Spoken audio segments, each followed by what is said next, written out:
So, ito ita-transfer natin. Meron tumubo na hindi ko alam, damo ba to o anong halaman. Kunin natin.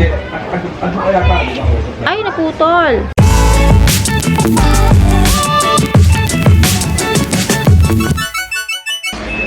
Hello everyone! Welcome back! Isang mainit na hapon at summer na talaga. So, tonight, sa ngayong hapon, i-flex ko muna sa inyo ang aking bonggang allocation. Ayan na siya, laki-laki na niya. Kung mapapanood niyo yung last ko na, yung mga dati kong vlogs, ang liit-liit pa lang niya, pero ngayon laki-laki na niya. Oh, dahon. Ito guys, ililipat ko sa bigger pot. Kaya nagaling akong palengke, bumili ako ng mas malaking pot. This is, hindi ko alam kung anong sukat ito, pero ano lang to, 29 pesos lang to. Itong ganito kalaki. Tsaka itong maliliit na para naman sa succulents. Ay, aray ko. Alantig, 13 pesos lang isa. So, yan. Bumili ako ng mga pots. And, for today's activity natin, ita-transfer ko yung mga hanging plants ko into white planters. Bumili din ako ng mga white planters, white pot planters, hanging planters. And, 45 pesos each naman, papakita ko sa inyo. Ito siya, 45 pesos lang yan. Ayan. Nakahanap ako ng murang bilihan sa bayan. And so, sa kagala ko, kakahanap ko ng mga bilihan ng mga pots. Nakakita naman ako ng mga mura talaga. Ibibenta ng mura. Kasi kadalasan doon, ang mamahal ng mga pots, lalo pag white. So, kaya naka-shampoo ako nakahanap ako ng store na mura. Ayan. Yung mga yan, ililipat na natin sa mas malaking pot para mas lumago na sila. Itong marble natin, ano, pahaba na siya. So, transfer natin sa mga white pots. So, bumili lang ako ng 4. Susunod natin. Sa sunod na linggo naman yung iba. Kasi, syempre, sinisingit-singit ko lang siya sa budget natin. So, ngayon, yan lang gagawin natin. So, samahan nyo ako. Bumili pala ako kayo ng Osmo Coat. May nakita, may binibenta sa ng Osmo Coat. Yung ripak-ripak lang yan. 30 pesos yan. Maglalagay tayo sa ating mga succulents. So, nakikita nyo ba yan? Sobrang mainit pa. Alas 3 ng hapon. Sobrang init pa. Ito pala mga mams, hindi ko na ikwento. Ayan. Ito yung mga itinanim ko nung nakaraang buwan lang. Sa maliit lang na, na seedling bag. Lumago na siya ng ganyan. So now, nilipat ko na sila sa mga planters, hanging planters para mas maganda tingnan. Iniintay ko lang silang mamulaklak. Ito yellow pala to. So now, mamayang hapon siguro mag-aabono ako sa mga to para mamulaklak. Sila yung pampabulaklak. Yung cute-cute no. Double petal yan eh. Yun. Ito mga mix na yan, mix colors na yan ng portulakas. Napakainit ngayon. Kumusta sa lugar ninyo? Kumusta ang summer ninyo? Grabe no? Parang sarap maghalo-halo. So dito na tayo sa malilim. Mag-update muna tayo ng iba pa mga halaman na hindi ko na-update kasi sobrang busy talaga. Ito yung ating zinnia, kung naalala nyo yung mga pinunla natin, I think last January. Tama ba, January?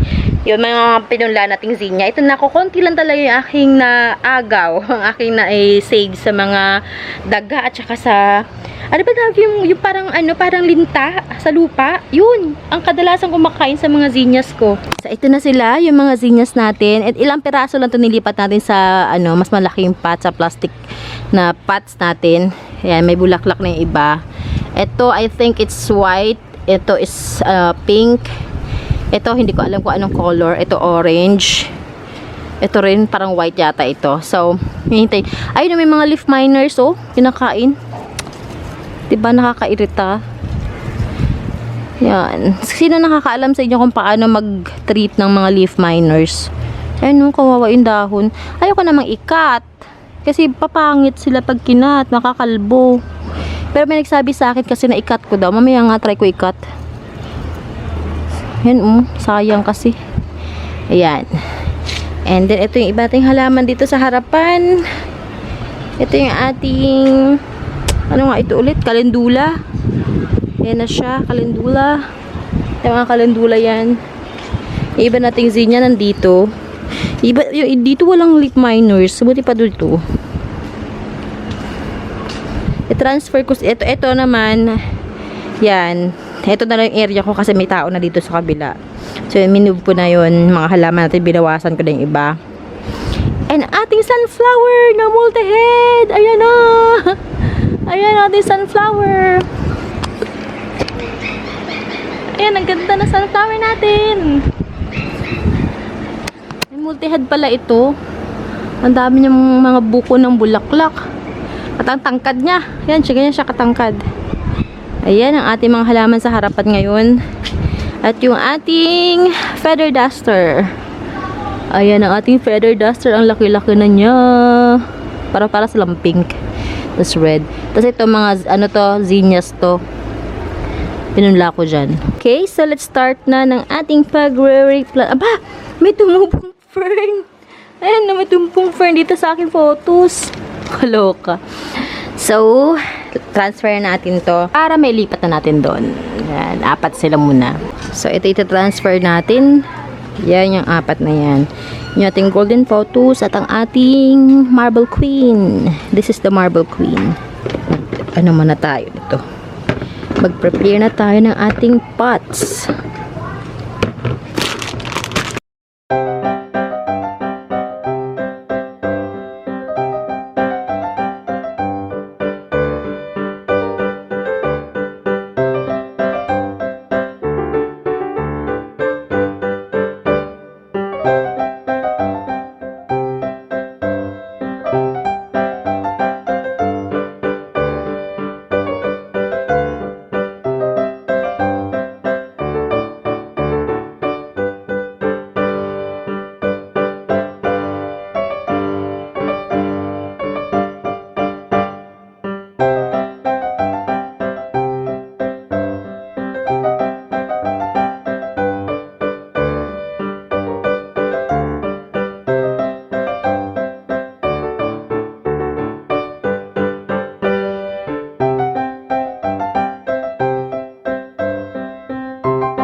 Okay, so, tapos na natin yung isa.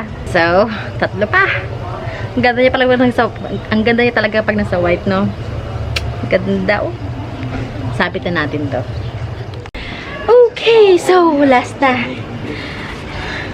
Ito na yung pang-4 natin. Pang-last natin na i-repot. May fern talaga siyang tumubo. Oh, ayan, oh, yung fern niya, oh. Kukunin natin yan, tapos papalakihin natin.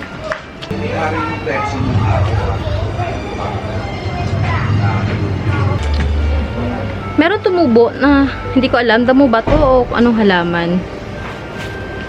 2 sila dito sa loob. Ayun o. Ayan to. Try natin itanim. Na-curious ako sa kanya kasi parang ngayon ko lang siya nakita.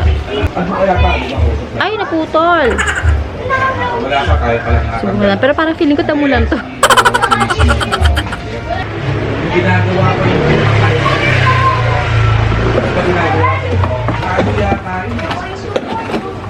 kasi wala pa talaga sabi nga.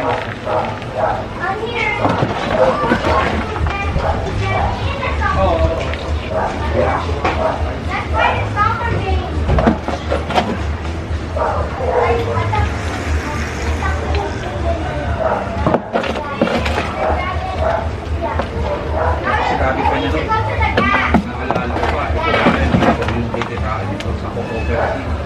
Galing eh. Cooperative na kapatid. Tapos di ba?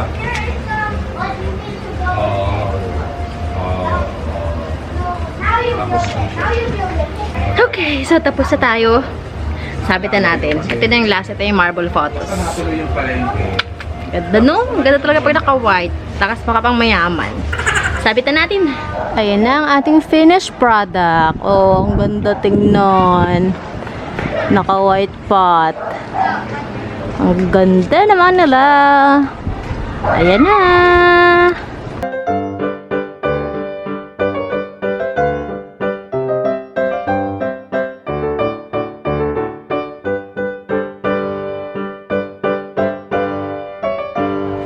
Okay, so ito na ang ating ginawa mga hanging planters. Ayan. And didagdagan natin ng yun, mga portulakas. Ayan ang ating mga hanging planters. Zoom natin.